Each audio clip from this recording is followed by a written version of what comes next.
Sebenarnya, alam ni tak pernah diam dari memberi tanda. Kita pasti dan sentiasa diperlihatkan jalan. Tapi kenapa kita selalu buat-buat tak tahu? Sebab dalam hati dah hilang rasa takut. Hati kita dah dibungkus tebal dengan rasa aku. Aku pandai. Aku berani. Aku tahu semua. Bila penuh dengan rasa aku, mana mungkin tanda tu boleh masuk? Panduan ni bukan untuk orang yang rasa dirinya hebat.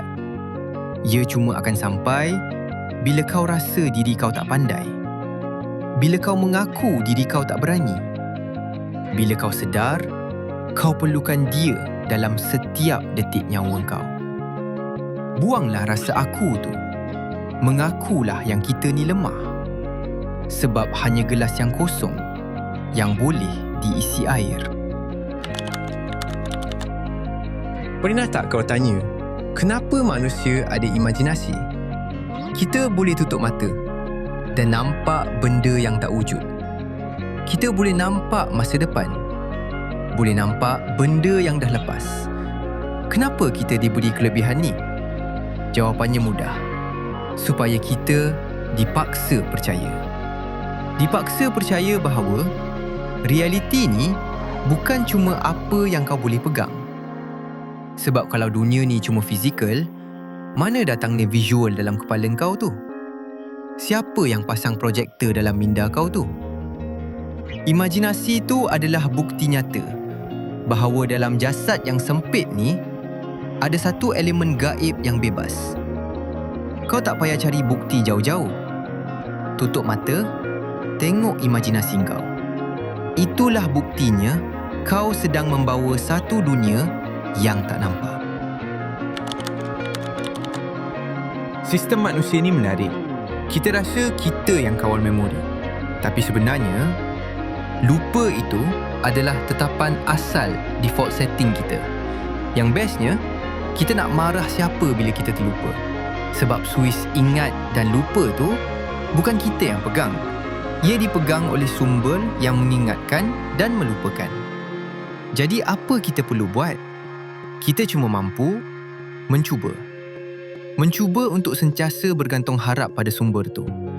Bukan sekadar untuk ingat diri sendiri, tapi untuk ingat dan sedar keberadaan sekeliling kita. Bila kita ingat, itu bukan sebab kita hebat. Itu sebab signal tu sedang dipancarkan kepada kita. Kita hanya penerima. Jangan sombong bila ingat, jangan putus asa bila lupa. Terus saja mencuba untuk kekal dalam talian. Manusia ada satu tabiat menarik. Kita suka sangat menyimpan. Kita rasa sayang nak lepaskan apa yang kita ada. Sedangkan hukum alam banyak memberi contoh. Air kalau ditakung lama dalam bekas tertutup, dia tak akan jadi suci. Dia akan jadi keruh, berlumut dan akhirnya membusuk. Hati manusia pun sama sifatnya. Bila hati simpan pekung, bila kau tak nak alirkan rasa, tak nak lepaskan rezeki, tak nak buang rasa aku, benda tu akan jadi busuk dalam diri kau. Lama-lama, ia akan jadi penyakit hati. Kau jadi resah, jadi tamak, jadi panas baran.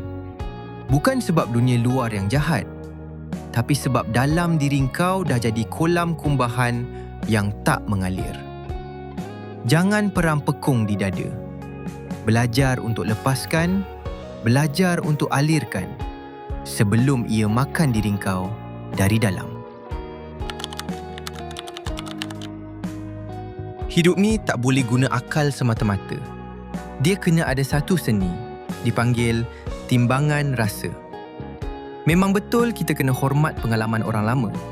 Tapi kita tak boleh lupa, kita hidup di zaman yang berbeza. Macam mana nak gabungkan dua benda ni? Jawapannya ada pada hati. Hati yang sentiasa bergantung pada apa yang dah dilalui dengan rasa. Hati tu, dia kumpul semua data tentang rasa. Dia ambil nasihat orang tua sebagai pedoman dan dia baca keadaan zaman sebagai cabaran. Bila dua ni bergabung, barulah timbul satu keyakinan dan kepercayaan.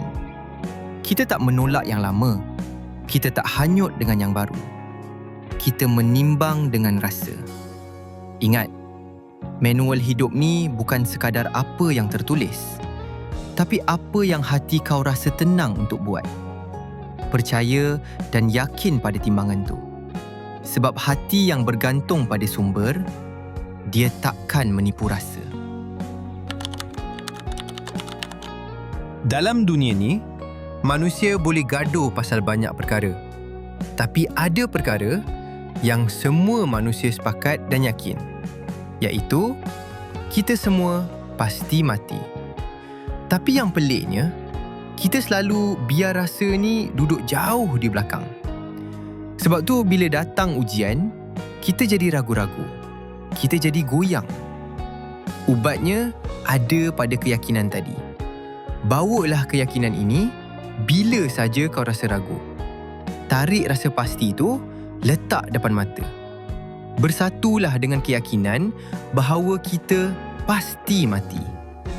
Bila jiwa kau dah bersatu dengan kepastian yang mutlak ni, keraguan dunia yang kecil-kecil tu automatik akan hilang. Macam mana kau boleh ragu dengan hidup yang sementara kalau kau dah yakin dengan mati penamatnya? Bersatu dengan yang pasti, maka yang ragu akan mati. Dunia selalu ajar kita satu rule. Kau kena masuk pertandingan, kau kena lari laju-laju dan kau kena potong pita penamat dulu. Barulah kau diangkat sebagai pemenang. Barulah dapat piala. Tapi, pernah tak kau rasa rule ni meletihkan? Sebenarnya, ada satu sistem lain yang lebih adil.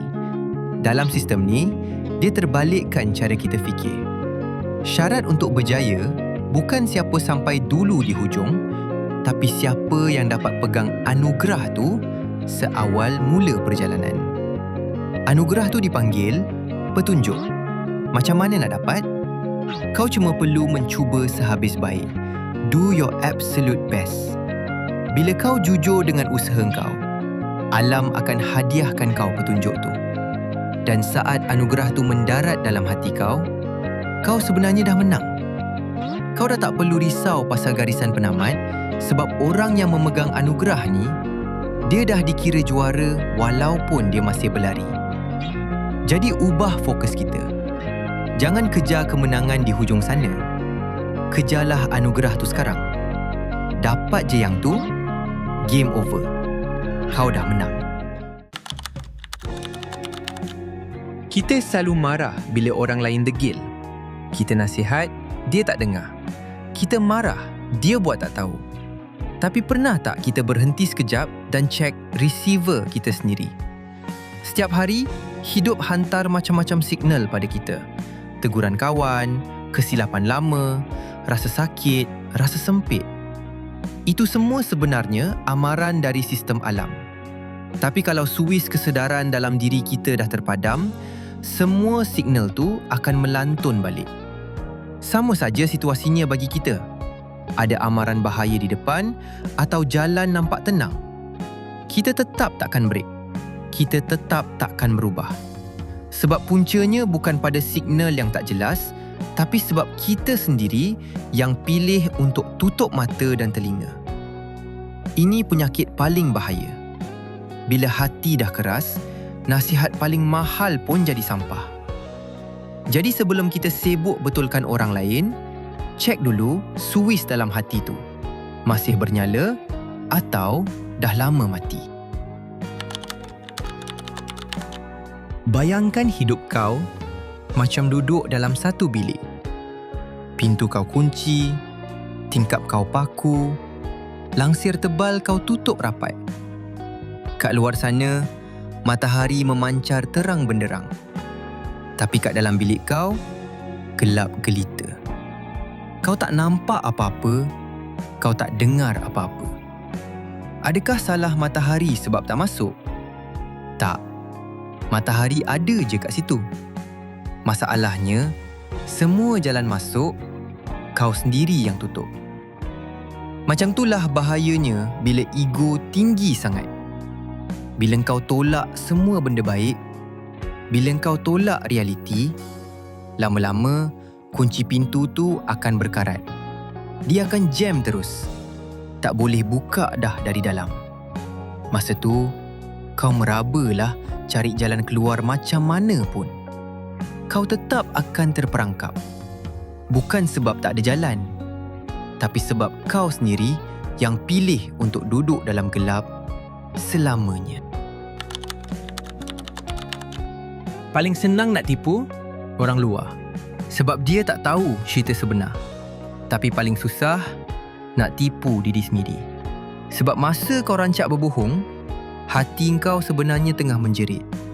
Dia tahu benda tu palsu. Dia tahu kau sedang berlakon. Dan bunyi bising tu menyakitkan. Sebab tu, lama-lama kau terpaksa buat keputusan drastik.